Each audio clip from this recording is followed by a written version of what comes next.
Last month, I shared a video with you where I shared a bunch of times that I pushed my creative boundaries in the studio.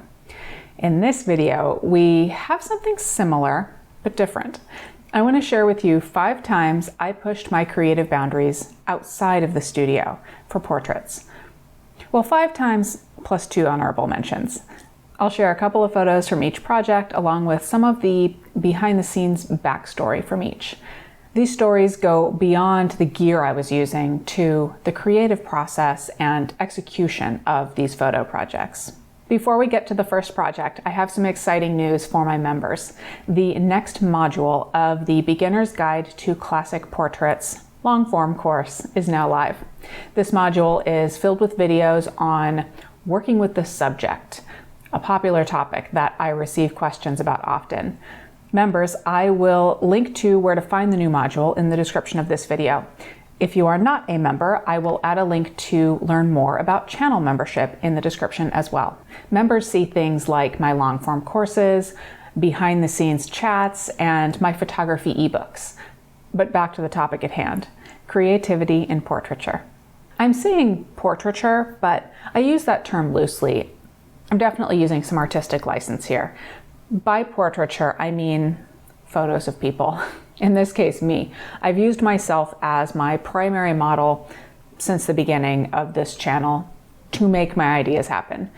And my ideas have ranged from your standard studio portrait to much more creative endeavors. The projects I have picked out today are some of those more creative concepts. Number 1, my Spooky Valentine and creating a backstory. This is a project from 2014. As the title suggests, it was a Valentine's Day project, and this required me to get creative to come up with the concept, but to overcome some challenges as well.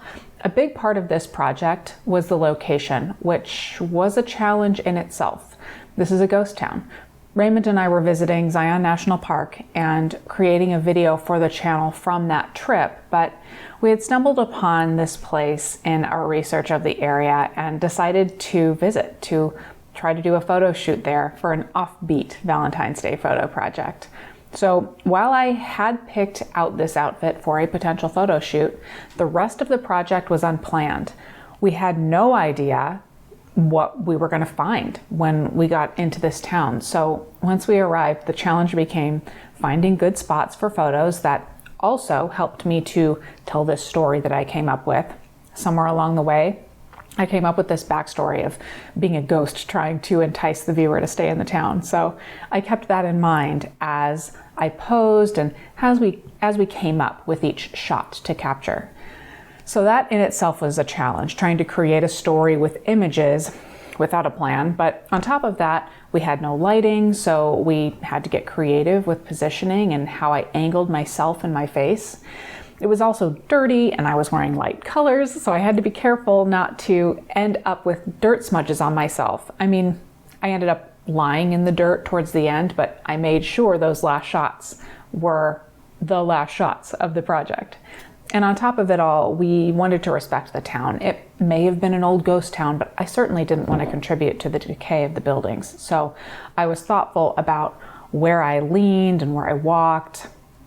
In the end, the town was a little spooky, and I definitely stepped outside of my normal editing process and came up with a look for the photos that was in keeping with the Old West ghost town. But I wanted the bleached out look that makes me think of dreams. Like, was this ghost actually there, or did I imagine her? Number 2, retro beach vibes. This project is from 2017. Doing so many photo projects with myself as the model, one challenge has always been to come up with different themes and concepts for projects. So I came up with traditions that helped me to formulate my overall plan for what kinds of projects I did when. In this case, this project was a part of my summertime series. I had never done beach photos, so a weekend in San Diego was in order. Now I wanted a retro look on the beach. Knowing that, I chose wardrobe that would fit that theme. Something neon or too modern looking wouldn't have worked. I wanted retro styling and then an old faded photo editing style too. Incidentally, we did 2 editing styles because we went out for photos twice for this project. Once for sunset and then again for sunrise. Both times I was pushing my boundaries to be creative with posing and communicating to Raymond how I wanted the shots framed up while being incredibly uncomfortable posing on a crowded public beach. I do not enjoy playing model in front of people. But the second editing style came around because of that second trip out to the beach. While the first one was during sunset, when there were some colors in the sky to add interest to the image, the sunrise time was pretty dreary. Rather than just calling the project done after the first half, the sunset, I chose to push to figure out how I could make the photos work. I embraced that dreariness by going with a grainy monochrome look.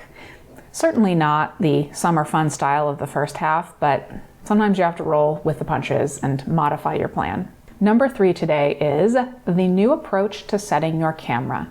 This project from 2014 was all about using timing, light, and location to make a good photo.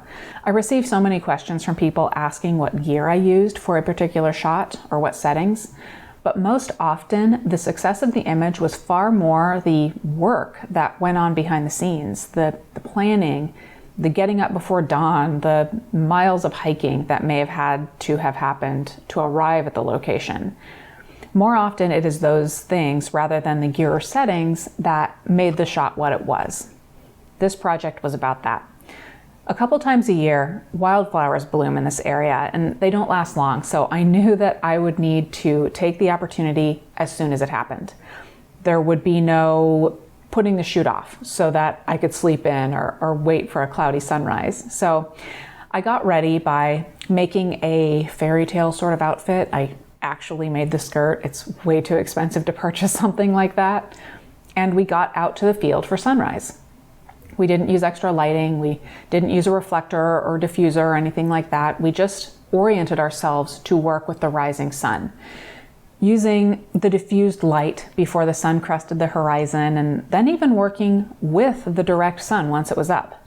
And then it was just a matter of getting creative with each shot in post-processing to achieve the magical look that I wanted. One funny note is that these flower stalks were covered in furry caterpillars. So add the layer of getting creative, trying not to disturb them as I was wading through the flowers in a big puffy skirt. Number 4 is classic action with the Nikon D500. This project from 2016 was a part of my review process for the D500. When I am reviewing gear, I try to come up with different photos to take so that each video doesn't look the same. And I also try to find opportunities that are well suited to the gear that I'm using. One of the big benefits of the D500 is overall speed and responsiveness. So I planned a little action shoot with myself running on a trail. However, once we arrived at the trailhead, it started raining. Now, I'd already had the D500 in the snow and the rain. It does have some weather sealing, but it was raining harder than even I was comfortable with. So we could have packed up and put the shoot off for another day, but instead, we waited around for a bit, sitting in the car. I was actually trying to figure out a way to open up the back of the car and have Raymond kind of crouch back there to take the photos and me run around in the rain for a little bit. I was envisioning what shots that we could achieve, but then the rain let up and there were some breaks in the clouds. The problem was that it was pretty muddy on the trail at this point. It had rained a lot, so we modified our initial plan. Instead of starting in the mud, we drove a ways back to the paved part of the road. The light ended up being really nice there, and the way it filtered through the clouds and bounced off of the raindrops all around me ended up looking absolutely beautiful. So I ran up and down the road and up and down and up and down. Raymond took bursts of images. I got a little wet, but my feet weren't muddy yet. So after we used the pavement for a bit, we did go back to the trail. The sun was really starting to go down at that point, but the clouds created such an interesting backdrop when Raymond got down low with the camera. Fun fact, Raymond and I have very distinct styles of photography. There are a few things that we simply do differently. One of those things is angle. I love a low angle or a photo taken across the top of something, and Raymond loves a more high angle. So when we do these photo projects, I'm constantly telling him to get lower. Neither style is right or wrong, but in this case, if we would have used his higher angle style, the clouds wouldn't have shown in the background so much. Using the low angle also brought me, as the subject, more to the viewer's attention with my red tank top standing out against the blue-gray sky.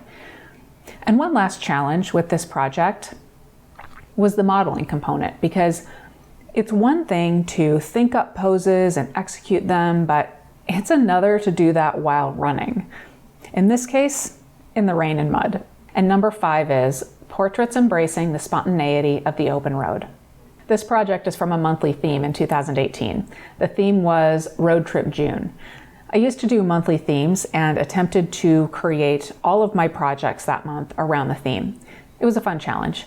So my vision for this project was a sunny road trip and some casual photos that you may take when you stop for a break. Everything was built around that theme.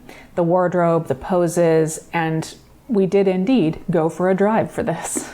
We weren't 100% sure where our location would be. We just turned onto this small dirt road and made use of the foliage to act as a background because it was super sunny with no clouds at all. To deal with that harsh light, we did not use extra lighting or modifiers. I think in this case, it wouldn't have worked all that well. We did a few other things. For this shot, I shaded my eyes as I would do in real life. Raymond said, "No one's gonna like that, your eyes are too shaded." But I said, "Just take the picture." And I did end up bringing up the shadows a bit in post-processing so that I can see that I have eyes in that shade. But I like this. Though I wish I would have attempted to clone out the bruise on my arm. Then later on, away from the car, we chose to backlight me. A lot of detail was lost in the bushes behind me because of that, but you can tell that there's foliage back there. And I really like the way that my hair lit up and I'm squinting a bit. It all puts the viewer into the environment. Sunny, warm, relaxed, almost like a memory. And I definitely enhanced that look in post-processing. This is a situation where, again, we could have just packed it in. We were early for sunset, the lighting was harsh, we were just on a dusty dirt road, but instead, we used our technical know-how and creativity to work with what we had available to us on that day. Now for a couple of honorable mentions to briefly discuss. Honorable mention number 1, a fawn in the forest. I mentioned earlier that I came up with a framework for doing certain types of projects at certain times of the year. Well, this came right around Halloween in 2016. This makeup look had been all over Pinterest and Instagram the year prior, and I decided to give it a go a year after it was popular. Anyway, I put together a look. I watched a couple of tutorials on the makeup and I frolicked around in the woods. I look back at those photos and I think, I think I could have done this better, but I also really like the idea. Kind of mythical half deer, half woman creature. I made the antlers. I somehow pulled off doing that crazy makeup. It was a fun concept. And honorable mention number 2 is no water in sight. This was the summer project in 2018. So many challenges here. It was really windy, which made it difficult to communicate to Raymond, who was behind the camera, what exactly I wanted. The lighting was inconsistent. There were 0 clouds, then there were a ton. Of course, getting the props out to the middle of nowhere in the desert and filling up the baby pool with gallon jugs of water wasn't easy. We couldn't get the flamingos to stick into the ground, so we had to put them into the gallon jugs and hide the jugs behind the pool. Oh, and trying not to disturb that crackly dirt so that it could be seen in the photos. But we pushed through. And really, this is one of my favorite concepts I've ever come up with. But the execution didn't quite meet my expectations. It's certainly a bummer, but that's life. So those are 5 times, plus 2 honorable mentions, that I really pushed my boundaries for portraits outside of the studio in terms of creativity in one way or another. I think it's good to remember that While gear is tons of fun, I love that part of my job is using all sorts of different brands and types of gear. But the basics of creativity and knowing how to use the gear that you have to achieve the results that you want, that's the really important stuff. Speaking of which, remember in the description, I have links to the latest module in the Beginner's Guide to Classic Portraiture course and to learn more about channel membership so that you can have access to that course. Classic portraits are the building blocks for more creative portraiture like I've shown you today. But that's all, friends. Give this video a like and subscribe if you haven't already. Aside from channel membership, liking videos and subscribing are two big ways to support the channel. And thank you for watching.